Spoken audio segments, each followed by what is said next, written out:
Assalamualaikum warahmatullahi wabarakatuh. Salam sehat. Baiklah, pada kesempatan kali ini kita akan melakukan praktikum fisika kayu, yaitu tentang pengukuran kadar air kayu. Sebelum melakukan pengukuran terhadap kadar air kayu, alangkah baiknya kita mengetahui terlebih dahulu apa yang dimaksud dengan kadar air kayu tersebut. Kadar air kayu dapat kita definisikan sebagai banyaknya air yang terkandung dalam kayu, yang dinyatakan dalam persen terhadap berat koreng ovennya. Tujuan praktikum. Jadi, tujuan dari praktikum pengukuran kadar air kayu ini, yang pertama, mahasiswa dapat lebih memahami pengertian kadar air kayu. Yang kedua, mahasiswa dapat mengetahui macam-macam kadar air kayu dan pengertiannya. Sedangkan yang ketiga, mahasiswa dapat mengetahui cara menghitung kadar air kayu menggunakan metode gravimetris. Berikutnya, alat dan bahan. Jadi, alat dan bahan yang akan kita gunakan dalam praktikum ini, alat yang kita butuhkan yang pertama yaitu timbangan manual, timbangan elektrik, oven, gergaji tangan, golok, dan juga cutter.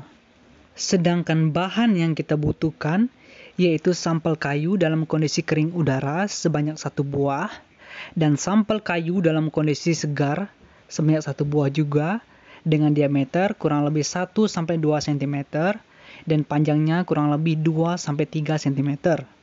Untuk sampel kayu segar tersebut berupa potongan ranting atau juga cabang. Selanjutnya, langkah kerja. Langkah kerja yang pertama, terlebih dahulu kita siapkan sampel.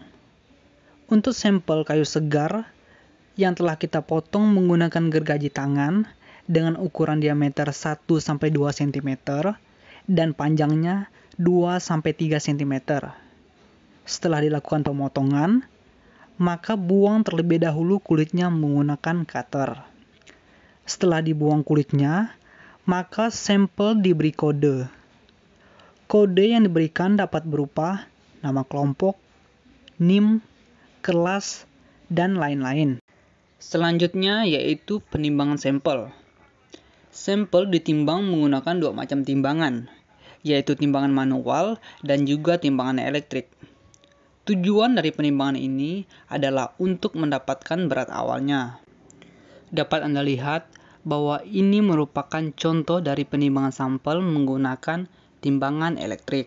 Dari video tersebut dapat dilihat bahwa sampel yang digunakan sebanyak 3 buah, di mana ketiga sampel tersebut dilakukan penimbangan secara bergantian untuk mendapatkan masing-masing berat awalnya. Jangan lupa catat berat awal dari masing-masing sampel tersebut, simpan, dan jangan sampai hilang. Setelah semua sampel ditimbang, langkah selanjutnya yaitu pengovenan. Sebelum dimasukkan ke dalam oven, alangkah baiknya sampel dimasukkan ke dalam suatu wadah, seperti yang terlihat dalam video ini. Masukkan sampel ke dalam oven seperti yang terlihat pada video berikut. Sampel di oven dengan suhu 103 ± 2 derajat Celcius dengan waktu 24 jam atau semalaman, sampai beratnya relatif konstan. Setelah dilakukan pengovenan selama 24 jam, maka sampel kita keluarkan dari dalam oven, seperti yang terlihat pada video berikut. Lalu kita lakukan penimbangan. Masukkan sampel ke dalam desikator selama kurang lebih 10-20 menit, seperti yang terlihat pada video berikut. Kenapa sampel yang baru saja kita keluarkan dari dalam oven harus kita masukkan terlebih dahulu ke dalam desikator? Karena dengan dimasukkan ke dalam desikator, maka proses pendinginan sampel menjadi lebih cepat. Setelah 10-20 menit, maka sampel yang ada di dalam desikator kita keluarkan. Timbang kembali sampel menggunakan timbangan analitik untuk memperoleh berat kering tanur masing-masing sampel. Ini merupakan proses penimbangan sampel yang setelah dilakukan pengovenan.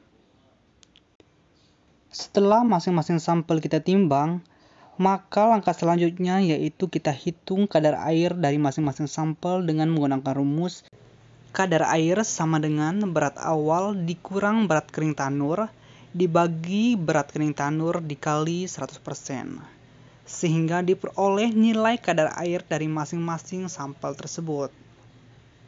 Untuk mendapatkan berat konstannya, maka sampel kita oven kembali selama 24 jam seperti pada penjelasan sebelumnya. Jika pengovenan yang kedua ternyata berat sampelnya belum konstan, maka lakukan kembali pengovenan untuk yang ketiga kalinya untuk mendapatkan berat konstannya.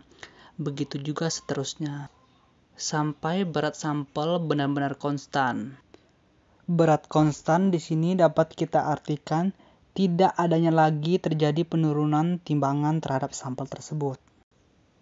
Jika berat masing-masing sampel sudah konstan, maka didapatlah berat kering tanur dari masing-masing sampel tersebut.